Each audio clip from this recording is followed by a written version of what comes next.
Hey guys, welcome to the Massive Iron Channel. I'm Steve Shaw. In this video, I'm going to discuss how program bloat is killing your gains.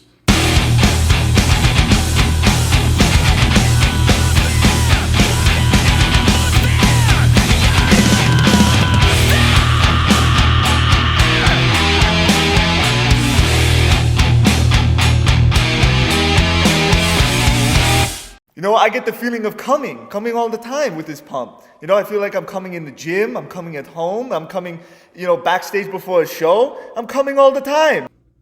Before I get into this topic, if you have any questions or comments, drop them down below. The best topic ideas I turn into videos just like this. If you need coaching, check out the link below. All right, everything's killing your gains. We know that. It's 2023.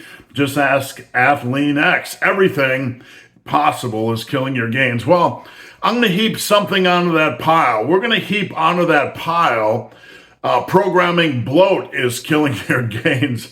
And I'm going to explain what I mean. And it can actually kill your gains. So I'm going to help arm you guys, equip you guys, so programming bloat doesn't kill your gains. Now, programming can be very nuanced. There's a lot of different body parts to train. We have a lot of the major areas of focus, and then we have a lot of the minor areas of focus. Major areas we know: chesticles, delts, back, quads, hamstrings, and arms. Those are kind of the major areas. And then we have the more minor areas of focus. We have like traps, abs, calves, glutes, hips, adductors, abductors, forearm, neck, rear delts, front delts. We have all of these body parts. Now, one of the most common mistakes when we're programming is that, hey, I want a well-balanced physique. I want a well-rounded physique. So when it comes to programming, I'm going to hit all of these body parts each week with, 6 to 9 sets. So we're going to hit adductors, abductors, hips, glutes. We're going to hit forearms and neck and traps and calves and abs and front delts and rear delts. We're going to hit it all. So we start to put together our program, and all of a sudden we have this big bloated thing that has like 140 sets a week, and we're like trying to figure out how the heck we're going to fit it all in. So we have a very bloated program, and the question is, what do you do? Hey, look, when I program, I want to hit all these body parts too. I'm very well intentioned. Over the years, I'd love to hit all of these body parts with all of the energy I can. But here is the issue. There's two things that are going to take a hit: your energy and your time. We don't have endless energy and we don't have endless time. There's only so much time we can generally train in the gym. So when we start to put together these bloated programs, after like 15 sets, I'm kind of ready to go. 18 sets is usually about my limit. Sometimes I can do a little bit more. But around the 15 to 18 set mark, I'm pretty much ready to go. And that's the way I kind of structure things in the massive iron world. Basically, we look at about 18 sets, hard sets a day, about 4 days a week. That gives us about 72 hard sets a week. I think that's reasonable for the average individual, a reasonable goal for us to shoot for. And if you're busy with school and life and a career, we can downgrade that to 3.5 workouts a week, and you're not going to take a hit when it comes to gains. Always remember, the biggest hit to your gains is going to be inconsistency in training and nutrition over the long haul.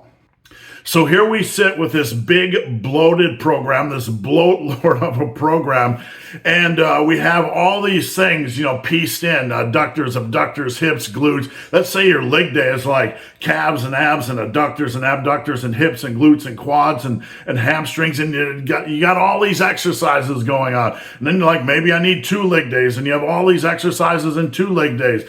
Well, however you slice and dice it, you eventually come to realize my program is bloated. It's a bitch to get through. I don't have the time. I don't have the energy. So one of the common mistakes is people start to chop away from the main focus of muscle building to fit in all the extra work. Now, don't panic. I'm going to give you guys a solution on how to handle this. But lifters will start to chop away some back work to fit in all the other stuff. They'll start to chop away some quad work to fit in the other stuff. They'll start to chop away arm work and delt work and chest work just so they can fit in the other stuff. Now, here's the big point. I want you guys to understand this. This is backwards. This is not what you want to do.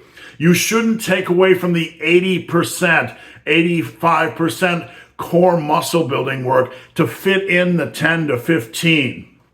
You want to have most of your energy, most of your focus on the core work. Back, chest, delts, hamstrings, arms, that sort of stuff, and then fill in the cracks with the other stuff.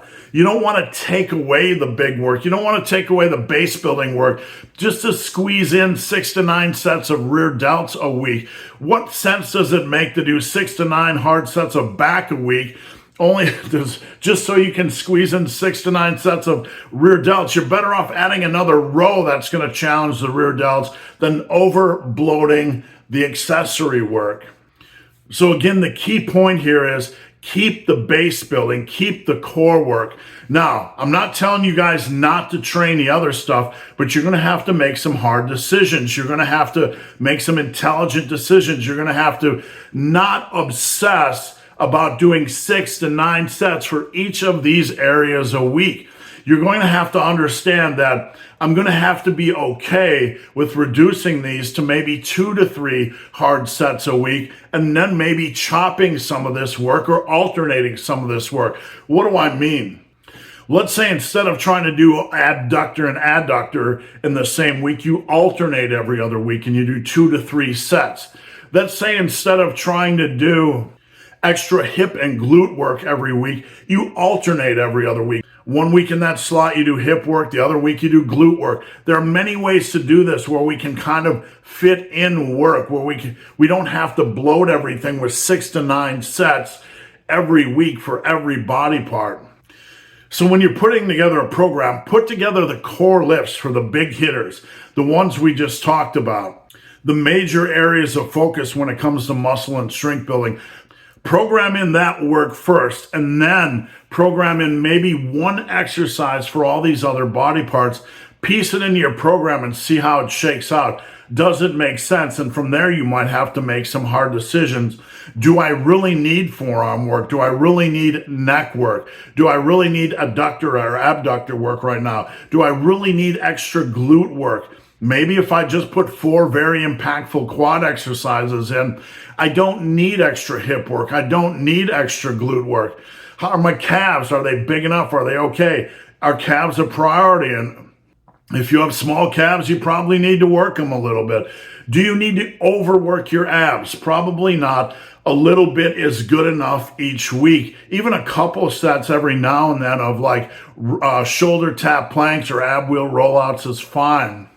So whatever you do, resist the urge to bloat your program to the point where it takes away from the base building, because the bottom line is if you want to get big and you want to get strong, and that's the focus of this channel, getting as big and as strong as humanly possible, we need to focus on the core. We need to focus on the basics. We need to focus on the base building and then add in everything else around the edges, around the corners, fill in the cracks. So guys, hope this video has been of some help. If you have any questions or comments, drop them down below. If you made it this far in this video and have yet to subscribe to my channel, please do. I'd appreciate the support. So guys, as always, thanks for watching. Have a great day.